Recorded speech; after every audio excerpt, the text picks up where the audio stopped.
This is the Realty Classroom Podcast, episode number 214. Your personal brand drives your business. Are you a real estate agent who wants to build your real estate job into a business without sacrificing your lifestyle, but you just can't seem to find the right plan or any plan to help you get there? Well, then, hey, you are definitely in the right place.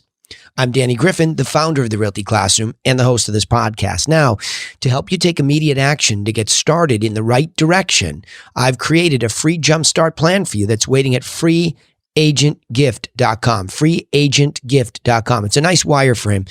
I wish I had it many years ago. It is the exact wireframe that I use to this very day because it is really just it's the right thing to do in the right order in a universal way, meaning it's just mastering the obvious. So freeagentgift.com. But if you don't have a plan, you have to go try to figure out the obvious, then put it in the right order. Well, I've already done that for you. And I do this every week as an active real estate broker, meaning I help all the agents at the Griffin. And I'm really an agent in the field, especially these days, moving my business up into the luxury business, which is so much fun. All right, freeagentgift.com. Let's get started. Your personal brand drives your business. Look, you don't have to look very far these days where there's all sorts of advice out there about branding and personal brand. And in fact, some of the people that I've coached with and been coached by, all of a sudden they're consolidating a lot of what they do around their personal brand as if it's some big discovery that we are the brand. But it does merit a conversation because it does get confusing. So for example, I'm sitting here today in the mindset of Danny, the real estate agent coach. So I'm Danny, but I'm also a real estate agent coach. I'm also somebody who's completely passionate about sharing what I've learned on mindset. Motivation's a tricky word. You have to be careful of that, but mindset growth and really working on the mind as an active toolbox. That's a whole other part of my personal brand. And then lastly, there's the brokerage itself. And that's a very significant part of me and my body of work. So what do you do when you're fragmented? I thought to myself, and it's tricky because I'm going to sit here today as of the recording of this, and I'm going to do 2 other podcasts for those lanes. Why? Because as a personal brand, I'm respectful of the fact that some people don't want to hear about mindset. Some people only want to hear about tips and plans as a real estate agent, and others are totally curious about real estate and actual physical real estate in the markets that my company is active within, right? Because now it's beyond Massachusetts. It's Washington State and Seattle specifically, now going to Sarasota, Florida, and on it goes, right? So that's still all me, the entrepreneur. So it's tricky when you're trying to take a stand or what you stand for. Now, before I get into the bullet points here of the podcast, I will tell you that at one point in time, probably driven by the mindset stuff, I did take a stand on what I stand for. And I had the blessing of getting clarity when I was in college. I went to a Christian-based college, Holy Cross in Worcester, Massachusetts, and it took all the way up to senior year through this liberal arts education to really have the message sink in to be a person for others. And I never forgot it. I went away on a retreat, senior spring break. I know I had had enough of the party, and I went away on a retreat, and it really sunk in. And that's what I stand for. If I put everything else aside, if I am able to have the run of my life and be able to look back on my deathbed, I want to know that I was a true person for others. I gave away as much of what I could to other people to empower them. That's what I stand for. That's my personal brand. I can summarize it that quickly with that kind of clarity and precision. But then there are all these lanes. I mean, that's nice that I own that, and it does drive everything. Everything pushes up from there, says my friend Dean Miller, right? We push up from there. I like that. But when you push up from there like a root, all of a sudden there are branches. So let's get into this branch today, which is real estate. And let me help you. I'm going to have the persona on both coach, but I am a real estate agent at heart. It's what I am. It's what I love to do, because in there I can serve people and be a person for others authentically every single day, whether they work with me and they're being empowered or the sellers, buyers, whatever the case might be. So the first point here is real estate agents have to remember that they are in the personal service business. That's a setting first. You have to recognize that this is not selling houses. I mean, I know we think that's what the business is, but if you really take a bird's eye view of what we're really doing, we're meeting somebody, we're finding out whether they want to buy or sell a house, and we're offering our service to help them go through that process, our guidance. Well, that's the service business. That's what it is. Unless you're a builder, where you're actually physically building the product, and then you're in the manufacturing business, or you're manufacturing a house and you're actually selling the product. But for us, we are actually ultimately selling guidance. And the key term is we, us, you, me, us. We're the ones, the individual agent. So as much as I'm enamored by the growth of my company, we are only as good as each individual agent and their personal brand as a servant to those who are looking for guidance to go through the home buying and home selling process. Period. It's really simple. Next, your business, point number two here, is your business is driven by you as the brand. So in other words, how you behave in that process of personal service is how the business looks to the outside. So in other words, if you show up and you're casual about the whole process. Now remember, this is somebody's number one financial and probably emotional transaction they'll ever make in their lifetime, and you show up with a casual attitude about it. Laissez-faire, right? You're not prepared. You're dressed down. I'm not talking about, we all have a new way of dressing these days. It's not quite as formal as it used to be, but you get what I'm saying, is that the echo effect of your brand into the public and the way that the public sees you as a choice to do business with above and beyond all other options and doing nothing at all versus doing nothing at all also, they see you that way. So you and the way you look and act drive that brand. So the third point is to consciously ask yourself, who do you want to like your brand? Okay. So in other words, who's the person that you're trying to attract here in this case? Because look, if it's contextually appropriate, let's just say you are a real estate agent on a wonderful island somewhere and the life is casual and everybody's in flip-flops and shorts and that's the lifestyle and you fit in perfectly and that's what it is. And you're trying to attract the would-be islander, the person who either already lives there and makes their living there or they're inbound and that's the life they want to dress down to. Wonderful. Now you're very clear about you walk the walk of that person. I mean, again, people are comfortable when they think somebody gets them or acts like them or is tribed up. I mean, that's a tribe. That's what a tribe is. We have similar interests, so we tribe up. That's what it looks like. And I think that's important, though, that you really sit there and think, am I going to attract? So let me give you a better example, right? So if I want to attract, and I do, the highest end luxury buyers that I possibly can in my primary markets of Cape Cod and in Boston, I have to think about that. I have to be cognizant of that. I mean, how do I, as the personal brand, express that? Is there a certain confidence? What do these people want? There are a lot of questions that you have to ask. So one question provokes a whole bunch of other thoughts about, is my personal brand in alignment with the person that I want to attract? That's the key point there, right? So number 4, I don't know why I picked up my pen. I got all excited there. I was ready to write something down because you see what happens to my brain is that I have this yellow pad of paper here and I start to think to myself, what do you want your brand to be like? Well, I want it to be luxury. Okay, great. And who do you want to attract? Who do you want to like it? I want luxury sellers to like it. Where do those luxury sellers live? They live probably in some of the best parts of Back Bay and Beacon Hill in Boston. And they live on the waterfront on Cape Cod, Waterview. And I need to act that way so that those people will like me. They'll like my brand. I mean, look on the shelf behind me, likability is a big deal. Your personal brand needs to be likable to the person you want to attract. You get it? So you better know something about those people that you want to like your brand. And really what I found was an appreciation for the wonderful properties that these people had was where it started.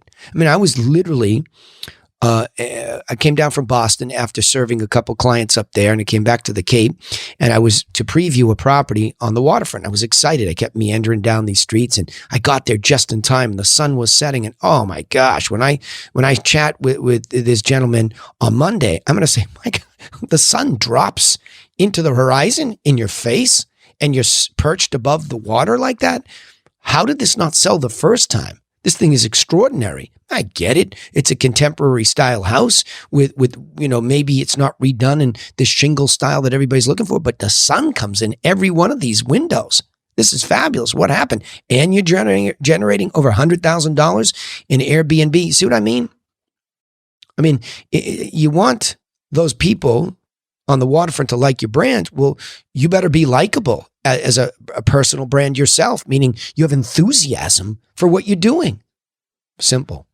Point number 4 is, okay, fine, anybody can do that, you say, but what makes your brand unique beyond your values? I mean, I think this is a big thing that I have to deal with here, because when I ask in a coaching context, when I ask real estate agents and top producers, what makes you special? It is the strangest thing that they get all tongue-tied. They can't clearly articulate what makes them unique, and they start to say things that are value-driven. Well, I have integrity, and I have this great work ethic, and I'm honest beyond all these other people. See what I mean? You start getting all weird about your values, and it degrades into your values versus somebody else's values, and that's just an ugly place to go. Believe me, you want your brand. You hope, I hope, that you have values already, that you have integrity, that you're honest, that there's a work ethic there, that you take this business seriously, that you take the enormity of this transaction for these people seriously. But you can't just sit there and start to tell them how great you are as a personal brand. You have to do something unique to express this in a way that's in it for them. And that leads me to point number 5. How do you sound when you're delivering your offer? What offer, you say, right? I just have a conversation with people. See, therein lies the critical marketing issue here when it comes to your personal brand. As a personal brand, you should care enough to create an offer, and hopefully it's an irresistible offer that you are giving to the people that you want to like your brand. So let's go back to my luxury example. I thought to myself that I took an academic and deep understanding approach to being good at this business. I've always studied. I've always looked for the way. I've listened more so than ever, especially in the last 5 to 10 years. The first 10 years, I was just working hard and my nose was to the grindstone too hard sometimes. But in this case, I really wanted to give something over that showed I was taking an academic approach to this, that I was thinking, that I would go out like a museum curator and I would find information that mattered to a luxury seller. How was the market? I put together a 1-page market update and what's selling around me. I took the time to take the things that were a little above what they thought their property was worth, a little below. I gave it some thought. They're not comparables. There's no such thing as just information. Put that in there. But then I took the time to write out, if I were to give you my best what to do information for free in an academic way, what would that look like? So I wrote a small booklet, 7 points on how to sell your home. And in this case, how to sell your luxury home. And it was more the logic of the process that I took any home seller through. And so that was my offer. My offer was, I have taken the time to create a plan that will help you sell your house in a very predictable way. And I'd like to give you a copy with no obligation to use me. And I meant that because, see, therein lies the personal brand attachment down to the root.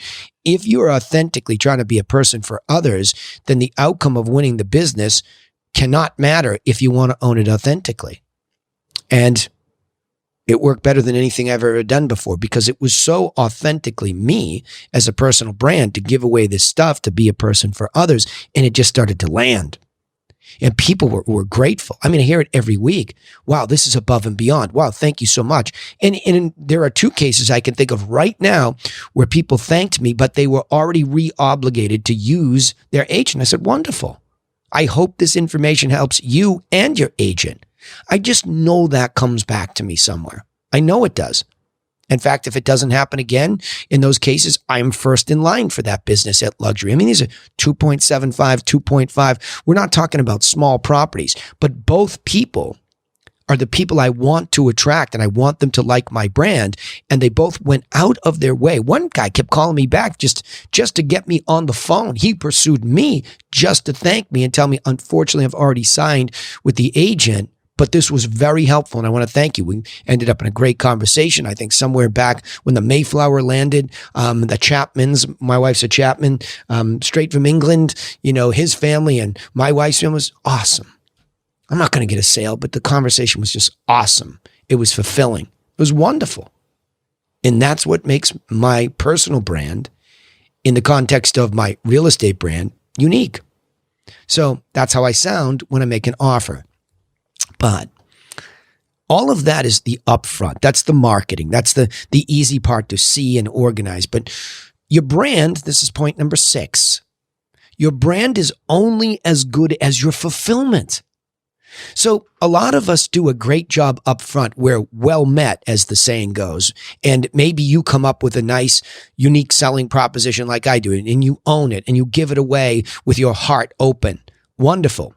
But there's so much fulfillment that goes on beyond that. And I have 2 telemarketers that work with me to make this irresistible offer to as many people via the phone as we can. But like Amazon, in that Amazon fulfillment moment, we have to be impeccable. If we say we're going to do something, we need to do it. And we need to do it with the speed of Amazon. So I can only imagine that there's some picker at an Amazon, what do they call it? Depot, I guess, right? And they go and the machines pick this and they put it in the truck and off it goes and it gets delivered with speed. We take the same satisfaction in our speed to deliver this package like Amazon, because that's the standard in the world now. I'm not competing against myself. I'm competing against a standard. And the shock value that somebody would fulfill after making a promise in a world that just continues to take, people are shocked. They're shocked. And then what I think they're even more shocked about is we don't stop fulfilling. Let's say we get an information package out to somebody and it's helpful to them, but they're not quite ready. Well, we digitize some of the fulfillment. And then from time to time, if it takes too long, we resend information, updated information. So we're fulfilling, and we never, ever stop, including all the way into our past client module where we're fulfilling for life, literally. We send them a happy property anniversary gift for life. We don't care if they moved away. We're appreciative. And we keep them informed because everybody wants to be part of this family. And of course, the wonderful benefit is if they repeat, they're likely to repeat with us at a high level. And if they refer, they're likely to refer us. So fulfillment all the way through the life of your business is everything, including when you sell it. That's one of the greatest assets if you do sell it. Lastly, point number 7, just be consistent and present your brand properly on each channel. See, this is hard to sit here and do these podcasts every week, but I've developed a formula. And the importance is I'm giving you away coaching information for free. And I've made that pledge to myself. And you can hear my voice is a little scratchy today. I was out doing videos for the business the other day, but I'm here. And I'm on the channels where you are. The medium is video. It's audio too. And I'm there. And I'm consistent. And I'm presenting this the best I can. And I have to make some adaptations. Instagram doesn't live like LinkedIn. So today I was up writing some things rather than videoing some things, using different mediums on the same media. Okay. Let me go back and hit these points. Your personal brand drives your business. The first point is real estate agents are in the personal service business.